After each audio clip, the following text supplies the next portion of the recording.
My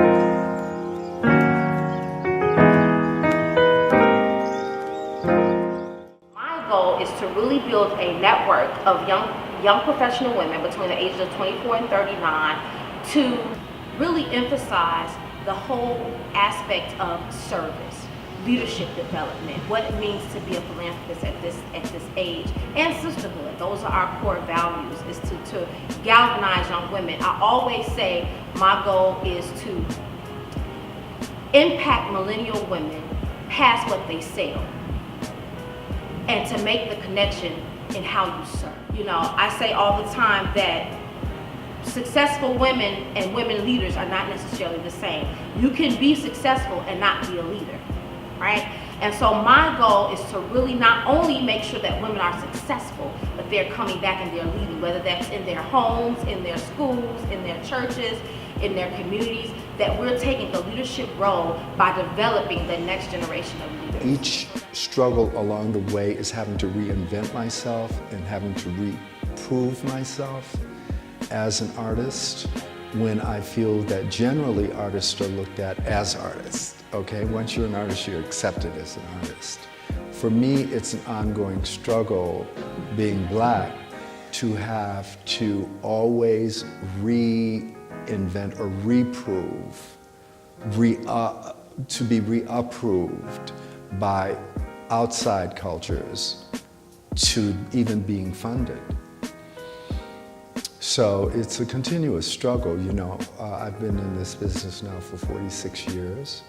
I'm now in the winter or the late spring of my life.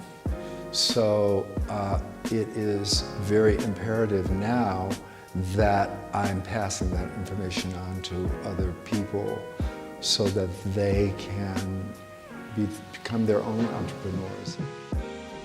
I chose the field of education because my mother was an educator. She was an educator on the west side of Chicago for 36 years.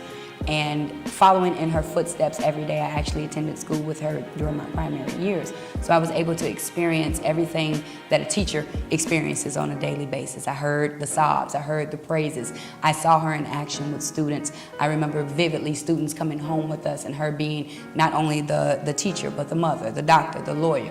Anything that those students needed, she provided for them. And she became my idol as a young child. Following her footsteps along the way really became one of my primary goals in life. I love that feeling that you get back from seeing that light bulb go off in that child's face and knowing that, hey, they got it and they're going to move on and do something successful. I believe when people understand their reason for existence, they're able to be free in living life. Everyone was put on earth for an assignment, for a purpose, and when you're in that purpose, you are fulfilled. Some people are working a job and getting paid, but your purpose is what you would do for free. Your purpose is what excites you, it stirs you, and it keeps you going. To find purpose, you need to discover what makes you angry, what gets on your nerve, what aggravates you. Everybody was put in life to solve a problem. We all are solutionists. And when you find what angers you, it's your assignment to fix it. When you find what aggravates you or frustrates you, it's your assignment to heal it or bring deliverance to it.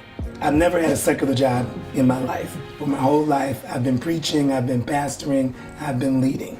And my assignment is to lead leaders. So it is the Word of God that was my purpose. And when I saw through mentoring men through the Word of God, marriages were changed through the Word of God, my purpose is using the Word of God to set people free.